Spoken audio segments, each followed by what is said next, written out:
नमस्कार, मैं हूं अभिजीत अफर न्यूज 4 नेशन पर। बिहार में इसी वर्ष विधानसभा के चुनाव होने हैं और बिहार विधानसभा चुनाव को लेकर सीट बंटवारे को लेकर बिहार में सियासत तेज है। वहीं कहा जा रहा है कि एनडीए में अंदर खाने सीट बंटवारा हो चुका है, बस अब ऐलान होना बाकी है। और देखिए किस तरीके से कहा यह जा रहा है कि जिस तरीके से सीट बंटवारे का आंकड़ा निकलकर सामने आया, हालांकि ये आंकड़ा आधिकारिक नहीं है, लेकिन देखिए किस तरीके से चिराग पासवान को लेकर जो कहा जा रहा है, चिराग पासवान 70 सीट एनडीए मांग रहे हैं। तो वहीं कई बार चिराग पासवान ने कहा कि 243 सीटों पर चुनाव लड़ेंगे। तो वहीं यह भी कहा जा रहा था कि चिराग पासवान को बिहार बुला रहा है, चिराग पासवान मुख्यमंत्री की रेस में है। और कई मौके पर चिराग पासवान के जीजा जो कि जमुई सांसद अरुण भारती हैं, वो इस मुद्दे पर आकर अपनी बात रखते हैं। और देखिए कहा यह जा रहा है कि जब अंदर खाने एनडीए में सीट बंटवारा हो चुका है, कहा जा रहा है कि नीतीश कुमार बीते 2 दिन से दिल्ली में थे और दिल्ली में सीट बंटवारे जो है अंदर खाने सब कुछ सेट हो गया है। कहा जा रहा था कि चिराग पासवान की पार्टी को महज 20 सीट मिलने वाली। और ऐसे में देखिए किस तरीके से जब ये बातें मीडिया में आई, जब कहा जा रहा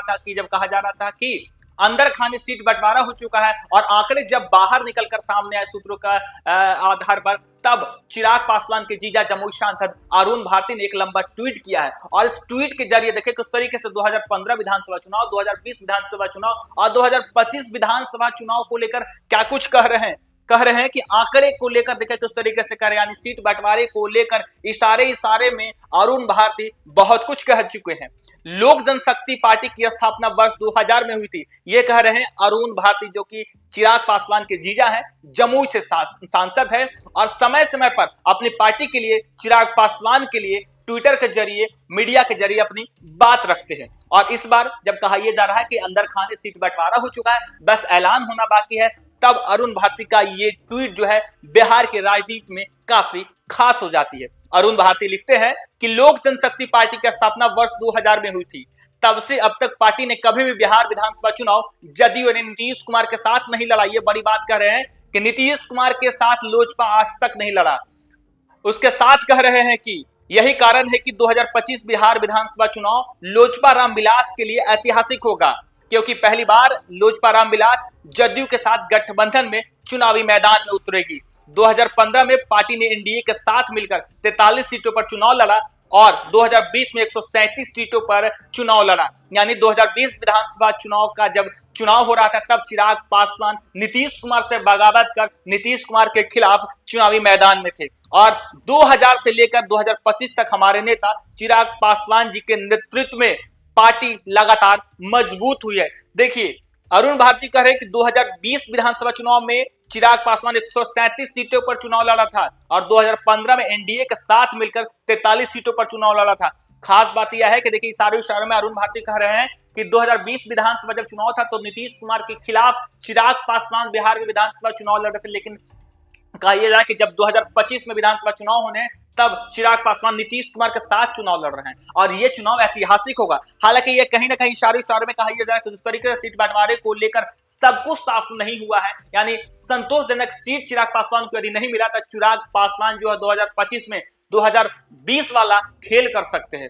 हालांकि आगे लिखते हैं कि 2015 में पार्टी एनडीए के साथ मिलकर 43 सीटों पर चुनाव लड़ा और ऐसे में इसी पृष्ठभूमि में आगामी विधानसभा चुनाव यानी 2025 विधानसभा चुनाव, मेरी व्यक्तिगत राय यानी अरुण भारती की व्यक्तिगत राय है कि एनडीए के भीतर सीट बंटवारे का लोजपा यानी लोजपा रामविलास के लिए सम्मानजनक आंकड़ा दोनों सीटों के आंकड़ों के बीच होना चाहिए। देखिए सीट बंटवारे को लेकर अरुण भारती ने बड़ी बात कह दी है कि 2020 और 2015 में जिस तरीके से चिराग पासवान लोजपा के साथ चुनाव लड़ा था, जिस तरीके से कह रहे हैं कि 2015 में 43 सीटों पर लोजपा चुनाव लड़ी थी और 2020 विधानसभा में 137 सीटों पर लोजपा बिहार में चुनाव लड़ी थी, लेकिन उस वक्त नीतीश कुमार के खिलाफ चिराग पासवान थे। और इस वक्त ये दौर है कि जब नीतीश कुमार के साथ और नीतीश कुमार के कई नीतियों का समर्थन चिराग पासवान कर रहे हैं। और ऐसे में कहा जा रहा है कि इस बार का चुनाव जो है काफी दिलचस्प होगा, क्योंकि चिराग पासवान कई बार केंद्र सरकार के मुद्दे को जो है बगावती सुर में बोलते हैं। नीतीश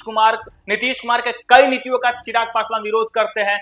बिहार में जिस तरीके से आपराधिक घटनाएं हो रही हैं उसको लेकर, बिहार में जिस तरीके से बुनियादी समस्या हो रही है उसको लेकर, छात्रों को लेकर लगातार सरकार के विरोध चिराग पासवान आवाज उठाते आए हैं। और देखिए किस तरीके से जब बिहार में विधानसभा चुनाव होने हैं, तब चिराग पासवान की पार्टी की ओर से यह कहा जा रहा है कि 2025 बिहार विधानसभा चुनाव में जो सीट के बंटवारे होने चाहिए वो 2020 और 2015 के सीटों के बीच होना चाहिए। यानी आंकड़ों को लेकर साफ कह रहे हैं कि असमंजस की स्थिति एनडीए में है। यानी जो चिराग पासवान 70 सीटों पर चुनाव लड़ने की बात कर रहे थे और उन्हें महज 20 सीटों की चर्चा चले कि चिराग पासवान को महज 20 सीटें ही मिलेगी। और इसको लेकर देखें अरुण भारती किस तरीके से कह रहे हैं कि दोनों चुनाव के आंकड़ों के बीच जो है सम्मानजनक सीट मिलना चाहिए। और आए दिन चिराग पासवान बिहार सरकार और केंद्र सरकार के कई मुद्दों से असहमति जताते हैं। कई बार चिराग पासवान कह चुके हैं कि उन्हें बिहार बुला रहा है और चर्चा यह है कि चिराग पासवान बिहार में विधानसभा चुनाव लड़ सकते हैं। ऐसे में कहा जा रहा है कि एनडीए की तरफ से चिराग पासवान मुख्यमंत्री के लिए प्रोजेक्ट हो सकते हैं। और इससे ठीक पहले देखिए जब चर्चाएं तेज हो रही कि सीट बंटवारा जो अंदर खाने सब कुछ हो चुका है, नीतीश कुमार की पार्टी और भाजपा के बीच जो है सीट बंटवारा पूरी तरीके से हो चुका है, बस आधिकारिक तौर पर ऐलान करना है। तब कहा यह जा रहा था कि चिराग पासवान को महज 20 सीटें मिली है। लेकिन अब चिराग पासवान की पार्टी की तरफ से देखिए किस तरीके से बयान दिए जा रहे हैं। चिराग पासवान के जीजाजी और जमुई सांसद समय समय पर बिहार के मुद्दों को लेकर प्रखर होकर मुखर होकर ट्विटर पर अपनी बात रखते हैं और एक बार फिर से सीट बंटवारे को लेकर देखिए किस तरीके से कह रहे हैं। वो 2020 विधानसभा चुनाव याद दिलवा रहे हैं कि यही चिराग पासवान जो थे 2020 में 137 सीटों पर चुनाव लड़ा था। और चुनाव किसके खिलाफ लड़ा था? जदयू के खिलाफ लड़ा था। कई ऐसे सीटें थी जहां पे जदयू के नुकसान हुई और यही कारण था कि जदयू को महज 43 सीट 2020 विधानसभा चुनाव में जीतने को मिली। कई सीटें चिराग पासवान की वजह से जदयू को नुकसान सहना पड़ा। और ऐसे में देखिए फिर एक बार याद दिला रहे हैं कि 2020 जैसी स्थिति उत्पन्न हो, इसलिए सम्मानजनक सीट 2025 में चुनाव में जो है चिराग पासवान की पार्टी को मिले। फिलहाल के लिए इतना ही। आप देखते रहिए न्यूज़4 नेशन।